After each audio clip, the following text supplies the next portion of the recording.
Ibu-ibu, bapak-bapak jemaah sekalian, rahmat Allah SWT. Kita akan lanjutkan kajian tafsir dari tafsir Al-Munir karangan Dr. Wahbah Zuhaili, masuk ayat yang ke-45 sampai ayat 50. Allah Subhanahu wa taala berfirman, wa yauma yahsuruhum, pada hari nanti, ada satu hari di mana Allah telah mengumpulkan mereka. Jadi nanti kita manusia ini pada satu hari akan dikumpulkan. Ketika dikumpulkan pada hari tersebut, ka'allam yalbathu, mereka itu merasa seolah-olah, ya, ka'an seolah-olah, lam belum, yalbathu menetap. Maksudnya tidak merasa telah hidup di dunia illa sa'atan, kecuali hanya sebentar. Kok tahu-tahu sudah meninggal gitu. Lah kok tahu-tahu sudah di akhirat gitu. Padahal dikasih usianya itu 60 tahun. Kan di dunia lama 60 tahun. Tapi enggak terasa, cuman saatan. Padahal ada yang dikasih usia 70 tahun. Sini ada yang sudah 80. Ada nih. Ada yang sudah dikasih usia 80 tahun. Tapi nanti itu rasanya cuman saatan, sesaat saja. Kok sebentar hidup ini. Padahal Allah sudah kasih 80 tahun, 60, 70. Ibu, bapak kalau melihat anak kecil yang lucu, dulu juga kita jadi anak. Tahu-tahu sudah punya anak. Tahu-tahu, jadi tahu-tahu ujuk-ujuk lah kok sudah tua. Jadi nggak terasa saatan, kok sebentar ya. Seperti mimpi. Di sini ada rumah situ. Tahun berapa? Mungkin udah 5-6 tahun ya. Tahu-tahu sudah lama juga. Kajian subuh pagi, kalau dihitung mungkin sudah ada beberapa tahun, tapi rasanya kok kayak sebentar, tahu-tahu. Nah, itu hidup. Kalam yalbathu illa sa'atan. Saat itu ya sesaat. Sini yadkurullah ta'ala bi qiyamis sa'ah wal hasr min kuburihim ila ardil mahsyar yaumal qiyamah fayaqul wa yauma yahsuruhum ay adkuru lahum ayyuhar rasul wa andirhum yauma yajma'uhumullahu bil ba'si ba'dal maut fi mawqifil hisab wal jaza. Jadi Allah di sini mengingatkan kepada manusia bahwa nanti akan ada satu hari, ada hari kiamah, ada hari hasyr, hari dikumpulkan, hari dibangkitkan nanti setelah dikubur. Lalu fayaqulu, Allah mengatakan wa yauma yahsuruhum, pada hari di mana Allah nanti akan mengumpulkan mereka. Maksudnya udkur lahum, sampaikan ayyuhar rasul, wahai para rasul, tolong sampaikan wahai para rasul kepada mereka, pada umatmu, wa andirhum, bukan hanya saja sekedar menyampaikan, tapi wa andirhum, dan tolong beri peringatan. Maksudnya peringatan itu kan supaya hati-hati gitu. Supaya hati-hati. Akan suatu hari yauma yajma'uhumullahu bil ba'si ba'dal maut. Akan pada satu hari yang dimana pada hari itu Allah akan kumpulkan mereka bil ba's ba'dal maut, nanti setelah kematian. Jadi sekarang kita membaca ayat ini, kita mengingat bersama-sama ini sebagai satu peringatan, berhati-hati bahwa nanti setelah kehidupan ini akan ada kematian, dan setelah kematian pun akan ada kehidupan lagi. Jadi kematian ini bukan yang terakhir. hanya jeda untuk menghantarkan kepada kehidupan yang abadi. Nah, kita dikasih hidup kan sementara. Sementaranya itu yang disebut dengan sa'ah. Seperti minan nahari yata'arafuna bainahum. Nah, ini diberikan contoh atau gambar. Sementaranya itu seberapa lama sih? Sa'ahnya itu seberapa lama? Lamanya ya minan nahar yata'arafuna bainahum, seperti ibu bapak ketemu seseorang pada satu hari terus kenalan. Coba kalau ketemu orang kenalan, ibu dari mana aslinya, siapa namanya. Setelah itu kan setelah salaman selesai pada kembali pada pisah. Nah segitu. Jadi sahnya segitu, sebentar sekali. Seperti digambarkan tadi minan nahari, ya. Kemudian yata'arafuna bainahum. Pas ya siang hari tadi Bapak ketemu pas satu acara ketemu ya, pas papasan ketemu cuman menyapa siapa namanya dari mana. Setelah itu selesai paling ngobrol secukupnya sudah pada berpisah. Itu kan sebentar. Itulah disebut dengan sa'ah. Jadi hidup di dunia itu ya seperti itu, hanya saatan. Maka kalau orang-orang yang tidak paham tentang kehidupan yang sebenarnya dan menganggap hidup di dunia ini selamanya, itu rugi. Sehingga ditutup di ayat ini, qad khasiral ladina kaddabu biliqa'illahi. Sungguh merugilah orang-orang yang mendustakan perjumpaan dengan Allah. Artinya rugi sekali kalau ada orang yang hidup di dunia ini tidak percaya akan berjumpa dengan Allah. Artinya tidak percaya akan ada kematian, tak percaya kalau ada nanti hari berkumpul.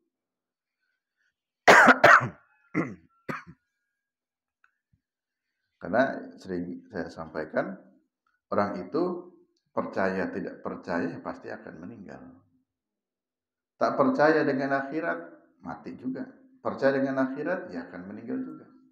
Jadi sekarang pilih mana? Mendingan kita percaya dengan hari akhir dan pasti akan mati, atau orang tidak percaya saja tapi jelas akan mati pula. Kan lebih baik kita percaya, meyakini kematian itu ada dan memang betul adanya. Bedanya, orang yang percaya itu akan punya persiapan, orang yang tidak percaya itu yaitu selamanya tidak akan ada persiapan, padahal itu sesuatu yang pasti. Wa ma kanu muhtadin, dan tidaklah mereka itu orang-orang yang mendapat petunjuk. Bab petunjuk, bab hidayah pernah kita jelaskan ya. Jadi hidayah itu ada yang memang dijemput oleh kita, kita harus aktif menjemput hidayah. Dan ada pula hidayah itu yang memang datangnya langsung dari Allah. Itu yang dua macam bentuk hidayah. Ayat berikutnya 46. Wa imma nuriyannaka ba'dal ladzi na'iduhum aw natawaffayannaka fa ilaina marji'uhum thumma Allahu syahidun ala ma yaf'alun. Wa imma, dan apabila nuriyannaka kami memperlihatkan kepadamu Muhammad, kata Allah, kalau kami perlihatkan kepadamu Muhammad, ba'dal ladina iduhum, sebagian saja, enggak usah seluruhnya, ba'do, sebagian saja, alladina iduhum, yang telah kami janjikan.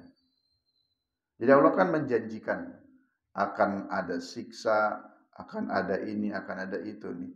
Kalau hari ini di dunia kami perlihatkan saja sebagian janji itu atau sebagian siksa itu, pasti kamu yakin akan melihatnya. Jadi kita ngaji tentang hati-hati, siksa, ancaman neraka, itu orang-orang yang tak beriman itu memikirkan itu masih ngawang-ngawang, abstrak. Apa siksa, apa neraka. Sehingga tidak ada kesungguhan. Coba kalau Allah memperlihatkan, tuh lihat ada orang sedang disiksa. Kalau kami perlihatkan, tuh yang ada di kubur ya sebelah kita itu, bagaimana mereka sedang menjerit, bagaimana mereka kesakitan. Kalau diperlihatkan siksa itu mungkin baru percaya. Tapi kan ini tidak diperlihatkan dulu. Diuji mana yang benar-benar beriman, mana yang percaya. Jadi kepercayaan itu tidak harus juga dibuktikan secara langsung. Saya nggak percaya ada siksa. Saya nggak melihat, nggak boleh begitu. Karena ini kan dasarnya keimanan. Jadi wa imma nuriyannaka ba'dal ladzi na'iduhum, apabila kami perlihatkan kepadamu sebagian saja, sebagian apa-apa yang na'iduhum, kami janjikan untuk mereka, atau kami perlihatkan saja siksa untuk mereka. Jadi yang sudah disiksa juga ada nih. Yang sudah dikubur, yang sedang mengalami nikmat kubur, sedang mengalami siksa kubur. Jadi ada. Pasti baru kamu akan meyakininya. Kita ya tidak harus seperti itu pun, ya kita harus percaya. Ini juga kan pernah terjadi atau dilakukan pada masa Nabi Ibrahim ya. Yang surat apa itu? Al-Baqarah ya, di dekat ayat kursi itu yang lupa ayatnya. Jadi Nabi Ibrahim itu minta ditunjukkan kaifa tuhyil mauta. Bagaimana cara engkau menghidupkan orang mati itu? Gimana caramu ya Allah? Lalu Allah berkata, afalam tu'min? Apa kamu enggak percaya? Kamu enggak yakin kalau akan ada kematian? Lalu Ibrahim menjawab, bala, tentu saya sudah yakin ya Allah. Saya sudah yakin akan ada kematian dan akan ada kehidupan. Tapi untuk lebih meyakinkan lagi, bisa tidak ditunjukkan? Lalu kemudian Allah bilang kepada Ibrahim, fasurhunna ilaika, apa itu? Lalu tolong ambil burung.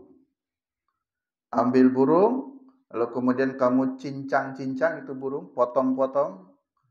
Setelah dipotong itu, silakan kamu letakkan kepalanya di bukit mana, kakinya di mana, letakannya terserah oleh kamu. Fasurhunna ilaika atau seperti itu. Sumaj'al ala kulli minna juz'an sumad'uhunna ya'tinaka sa'yan. Lalu kemudian setelah burung itu dipotong, disebarkan di mana, terus kamu panggil lagi itu burung, pasti mereka akan, burung yang sudah dipotong itu akan hidup kembali dan akan datang kepadamu. Jadi Ibrahim pernah minta ditunjukkan bagaimana cara engkau menghidupkan orang yang sudah mati. Allah bilang, memangnya kamu tidak percaya dengan keteranganku ini? Kata Ibrahim, bala, tentu saya percaya Allah. Tapi ini untuk lebih meyakinkan lagi. Nah, kita tidak perlu menuntut seperti itu kepada Allah. Ya Allah, saya baru percaya kalau saya diperlihatkan benar nggak ada siksa, tolong perlihatkan. Nggak harus menuntut begitu. Kita ini siapa? Kita bukan nabi, bukan rasul. Tapi dengan kisah-kisah para rasul sebelumnya, ini juga disampaikan kepada nabi, maka kita sudah wajib percaya. Persoalan kita tidak melihat langsung, yaitu lain lagi persoalannya. Karena ini bab keimanan dulu, keyakinan dulu yang harus ada. Au natawaffayannaka, atau kami mematikanmu sebelumnya. Ini juga sama permintaan pada Nabi Ibrahim juga. Permintaan Ibrahim kepada Allah. Seperti apa sih rasanya dicabut nyawa itu? Tolong matikan aku, lalu hidupkan lagi gitu. Jadi benar enggak itu kalau orang sakaratul maut ketika dicabut ajalnya itu sakit? Nah, percobaan. Jadi Apa kamu harus saya matikan dulu baru percaya? Kira-kira kata Allah begitu. Apa harus kami perlihatkan dulu bahwa siksa itu benar ada lalu kamu baru mau beriman kepadaku? Kira-kira ayat ini ingin mengatakan begitu. Nah, yang kisah tadi yang sudah benar-benar terjadi itu Nabi Ibrahim. Minta ditunjukkan bagaimana cara Allah menghidupkan, benar bisa juga. Kemudian bagaimana rasanya sakit, itu ditunjukkan sakit sekali. Fa ilaina marji'uhum. Maka kepada kamilah tempat kembali mereka. Siapapun yang beriman atau tidak beriman, pasti akhirnya akan kembali kepada kami, kepada Allah. Jadi tadi di ayat sebelumnya 45 rugi kalau orang di dunia ini masih mengingkari, tidak mau meyakini akan ada kematian, rugi toh pada akhirnya dia pun akan mati. Karena fa'ilaina marji'uhum, kepada kamilah marji'uhum tempat kembali mereka. Tsummallahu syahidun ala ma yaf'alun, dan Allah akan menjadi saksi atas setiap apa yang mereka kerjakan. Jadi nanti sudah tidak ada lagi bantahan-bantahan di akhirat. Yang hari ini ramai saling bantah-membantah,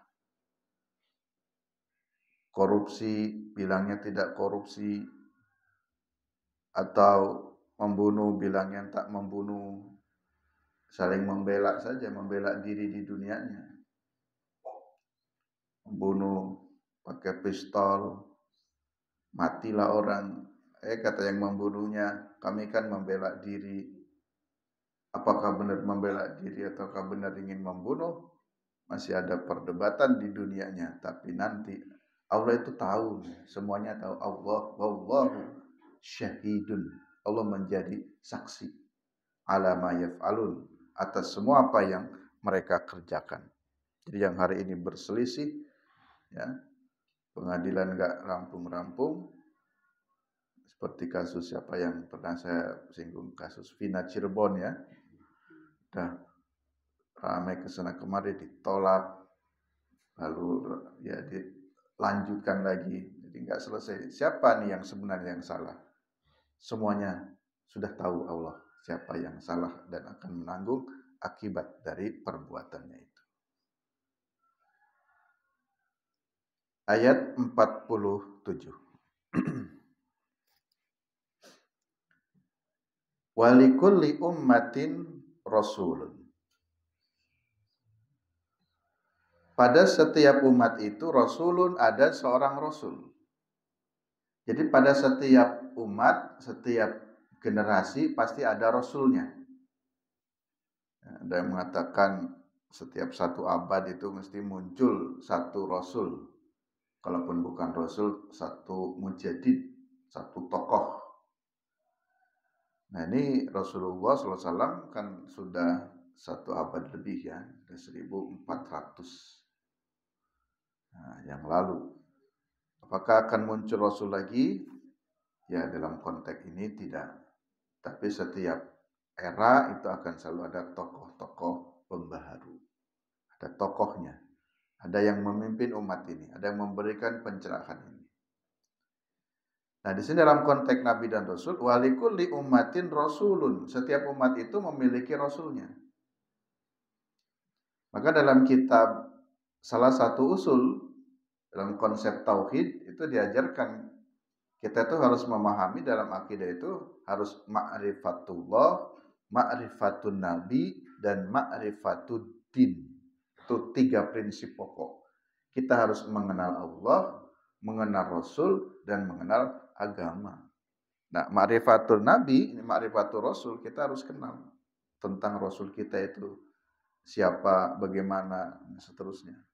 Karena nanti ketika dikumpulkan di akhirat, kita ini akan dikelompokkan di absen.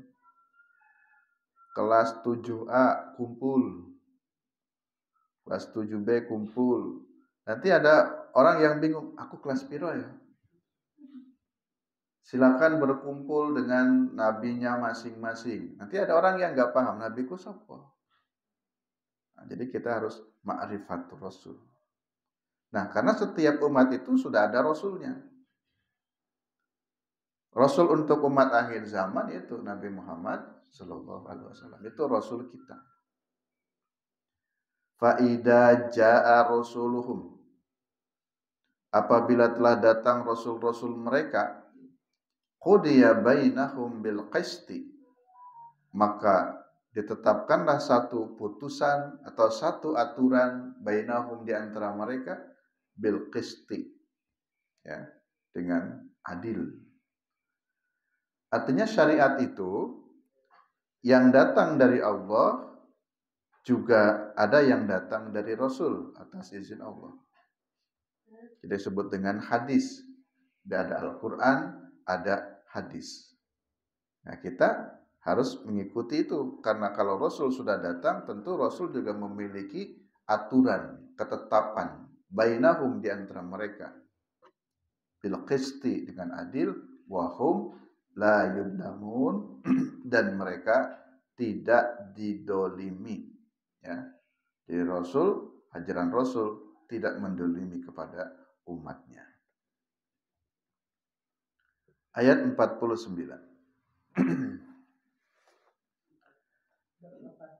48. Oh, iya. Ayat 48, wa yaquluna,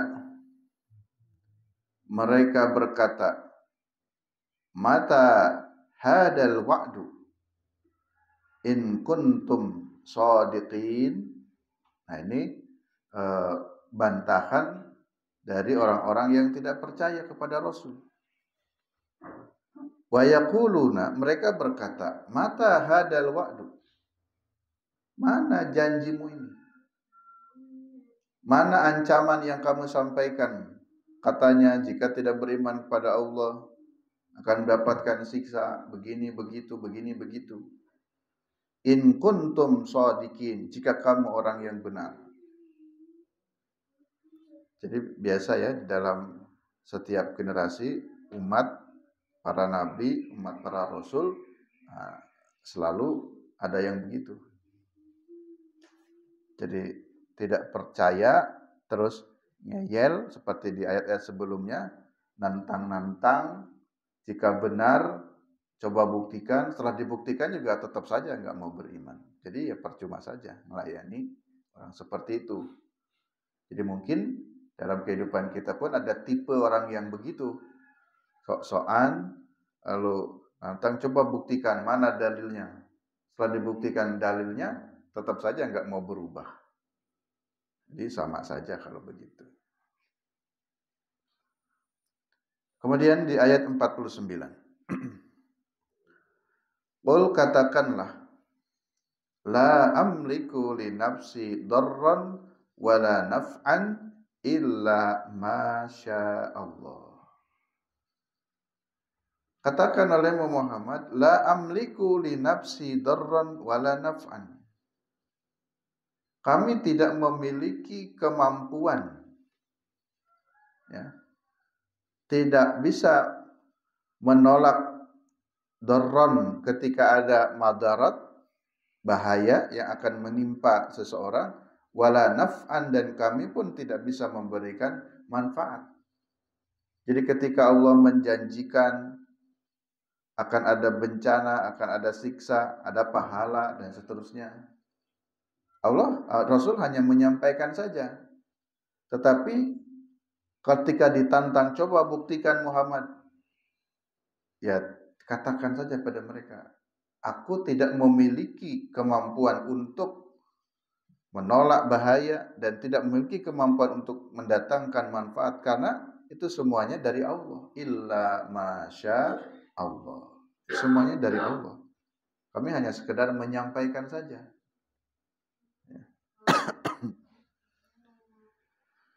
Jadi ketika ada orang yang ancam-ngancam, sumpah serapah, kamu akan digini, kamu akan digitu, ya tenang saja. Karena dia tidak memiliki kemampuan apapun. Nyumpahi keburukan tidak akan terjadi kalau bukan karena izin Allah. Atau sebaliknya dia membela yang satu, akan diberikan kebaikan-kebaikan, manfaat-manfaat dan seterusnya. Ya, apa namanya ya, tidak akan juga datang kebaikan itu kalau bukan izin Allah. Barusan kemarin sore ada tamu ngobrol, ya minta pandangan. Dia ada masalah dengan saudaranya. Yang cerita yang perempuan. Ada saudaranya, lalu si saudaranya ini suka marah-marah, suka itu sumpah serapah, kamu pasti tidak akan nikah selamanya. Nah, disumpahin begitu. Padahal dia anaknya baik, yang saya tahu dulu mahasiswi saya, terus ngajar di MBS sekarang. Gimana tat gitu? Enggak usah percaya. Orang sedang marah nyumpah-nyumpai, saya doakan kamu tidak akan nikah selamanya. Enggak usah percaya, karena tidak ada satu manusia pun yang bisa mendatangkan madorot. Tidak ada. Karena persoalan beda pendapat, lalu sumpah-sumpahan, memberikan doron kepada seseorang, tidak bisa. Ya, la amliku nafsi doron, tidak bisa. Karena semuanya itu dari Allah. Likulli ummatin ajal, idza jaa ajaluhum fala yastakhiruna sa'atan wa la yastaqdimun. Ini digarisbawahi Bapak Ibu, diingat-ingat, ditebali ayat ini. Likulli ummatin ajal. Setiap umat itu pasti akan ada ajalnya. Setiap orang itu pasti akan mati. Sampai kepada para nabi, para rasul pun tetap meninggal dunia. Tidak ada yang abadi jadi manusia itu. Jadi rugi sekali kalau jadi orang sombong. Karena likulli ummatin ajal. Setiap umat itu pasti akan kedatangan ajal. Karena kematian. Idza jaa ajaluhum, hati-hati. Idza jaa ajaluhum, apabila kematian itu datang, fala yastakhiruna sa'atan. Tidak bisa ditunda. Jadi mau meninggal dunia bilang dulu pada Allah, ya Allah jangan mati dulu, saya belum ketemu anak saya ingin ketemu dulu. Tidak bisa. Kalau ajal itu datangnya ditetapkan hari ini, tidak bisa ditunda-tunda. Fala yastakhirun. Demikian pula jika ajal itu sudah datang nanti, tidak juga bisa di yastaqdimun, dimajukan, nggak bisa dimajukan. Ya Allah ingin sekali meninggalnya sekarang saja, pas di masjid, pas pegang Quran, pas ibadah, sekarang saja pas kajian.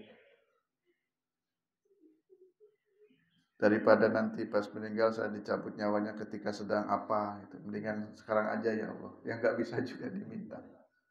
Ya, jadi kita nggak bisa meminta kematian untuk dimajukan, kita juga tidak bisa menolak nanti saja, jangan dulu datang ajal. Ya.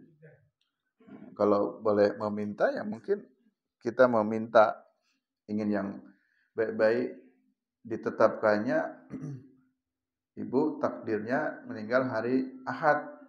Ya Allah hari Jumat saja ya Allah, pas hari yang baik, hari Jumat saja, pas subuh udah sholat subuh, pas kajian ya Allah. Kan nggak bisa juga. Karena idza jaa ajaluhum fala yastakhiruna sa'atan wa la yastaqdimun. Maka ini pula yang harus ditanamkan pada jiwa kita, pada anak dan keluarga kita. Nah, jadi hidup ini masing-masing membawa ajalnya. Ajalnya itu beda-beda.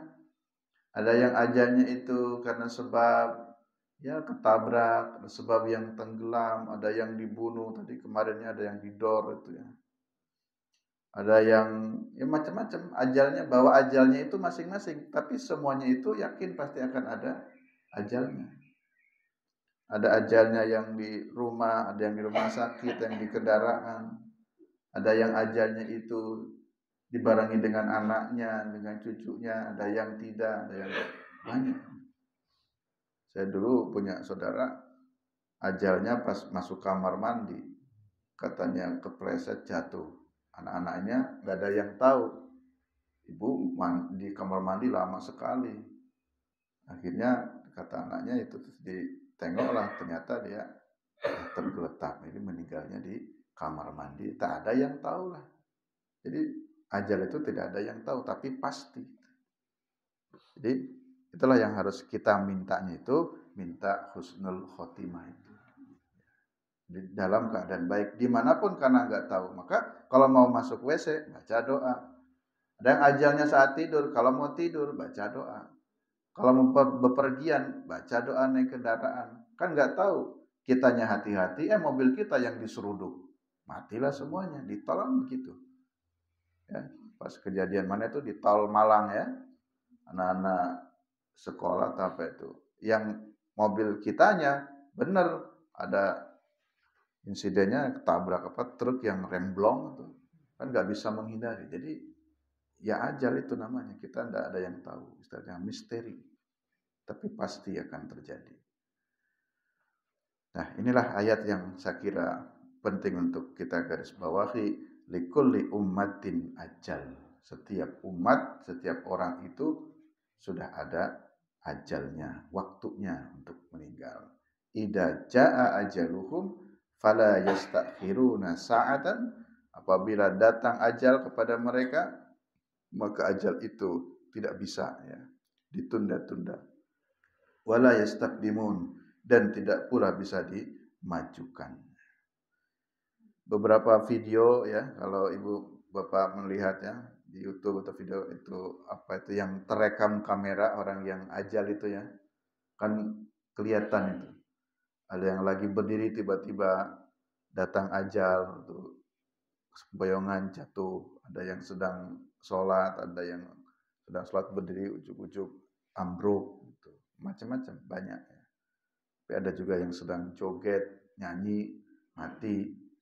Nah, maka husnul khotimah itu ditentukan di akhirnya itu, berarti kita harus berusaha selalu baik terus itu. Agar sewaktu-waktu ajal datang memang dalam kondisi baik. Ayat yang terakhir 50. Qul ara'aitum in atakum adabahu bayatan aw naharon mada yasta'jilu minhul mujrimun. Qul katakan ara'aitum, bagaimana pendapatmu in atakum jika datang kepadamu adabuhu siksa adab, ya kematian, ajal atau apapun bencana, musibah, jika datang kepada kalian bayatan, datangnya itu bisa malam hari, au naharon, bisa siang hari. Jadi sewaktu-waktu mungkin ada bencana, musibah, kematian, atau bahkan siksa, itu bisa datang bayatan au naharon, malam hari atau siang hari. Mada yasta'jilu minhul mujrimun, apa yang dapat disegerakan oleh orang-orang yang mujrim, orang-orang yang berdosa. Jadi ini menguatkan ayat yang 49, kematian itu pasti akan datang bagi orang yang konteksnya mujrim, yang berdosa, yang kafir. Siksa itu pasti akan datang, bisa siang hari, bisa malam hari. Seperti dalam surat apa yang pernah kita bahas ya, tentang ashabul jannah itu, pemilik kebun. Karena niatnya buruk, mau dipanen pagi hari, ternyata siksanya, adabnya datangnya malam hari. Jadi malam hari sudah hangus ya, sehingga tidak bisa dipanen. Jadi Allah ya sangat mudah mau menyegerakan ya. Jadi si orang apa yang punya niat buruk ingin memanen di pagi hari, sebelum pagi hari Allah menyegerakan. Azabnya didahulukan sebelum dia bangun. Demikian Bapak Ibu jemaah sekalian rahmati Allah Subhanahu wa taala. Alhamdulillah. kita menyelesaikan tafsir surat Yunus ayat 45 sampai 50. Insyaallah kita lanjutkan di ayat 51. Mudah-mudahan ada manfaatnya. Kurang lebihnya mohon maaf. Billahi taufiq wal hidayah. Assalamualaikum warahmatullahi wabarakatuh.